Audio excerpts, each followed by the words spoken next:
betul. Saintis itu pintar-pintar semua. Pasti semua yang dikatakan itu betul. Kalau beda pendapat, artinya bodoh.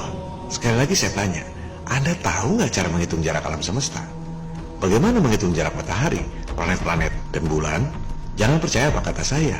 Silakan Anda cari sendiri. How do astronomers measure distance? How are they able to measure how far away a star is? Right. So it turns out, that measuring the distance to a star is an interesting problem.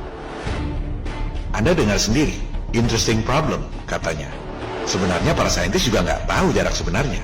Semua adalah teori yang tak pernah bisa dibuktikan kebenarannya. Yang jadi masalah adalah jika teori yang sebenarnya tidak terbukti itu diajarkan di sekolah-sekolah seolah fakta. Informasi-informasi ini yang masuk dalam alam bawah sadar Anda sejak kecil menciptakan illusion of truth seperti yang dikatakan oleh Derek Muller tadi. So, astronomers have come up with two different techniques to estimate how far away any given star might be. Now, that first technique involves triangulation or parallax. So, the Earth orbits the sun, right? Yeah. Well, as it orbits that sun, there's a diameter of orbit of about 186 million miles. So by looking at a star one day and then maybe 6 months later looking at it again, astronomers can see a difference in the viewing angle for that star. So with a little trigonometry, which is frankly terrifying to me, the different angles yield the distance. Anda dengar sendiri, stellar parallax seperti yang telah dijelaskan pada episode 3. Ini yang tak pernah bisa dibuktikan oleh Galileo. Rasi bintang tak pernah berubah tiap 6 bulan ketika bumi mengelilingi matahari. Oleh sebab itu, para saintis mengajukan metode penghitungan yang kedua.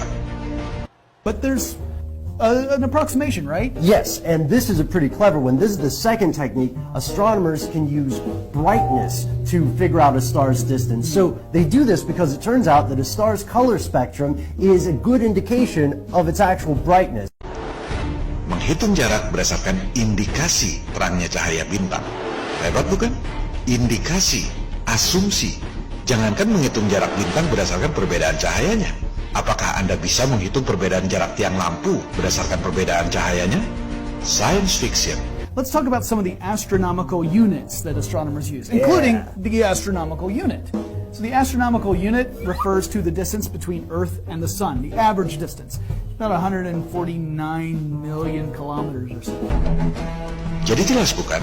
Asumsi di atas asumsi. Dasarnya adalah asumsi jarak matahari yang didapat di atas asumsi jarak bulan. Jika jarak bulannya salah, maka jarak mataharinya salah. Akibatnya, jarak dan volume alam semesta salah. Akibatnya, seluruh kosmologi versi sains modern runtuh. Ini kartu asnya. Seperti yang sudah saya katakan pada episode bonus, kalau Anda tahu cara menghitung jarak bulan dan matahari, Anda akan tahu titik lemah yang bisa meruntuhkan keseluruhan sistem.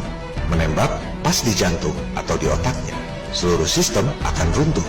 Kita akan membahas soal ini sebentar lagi.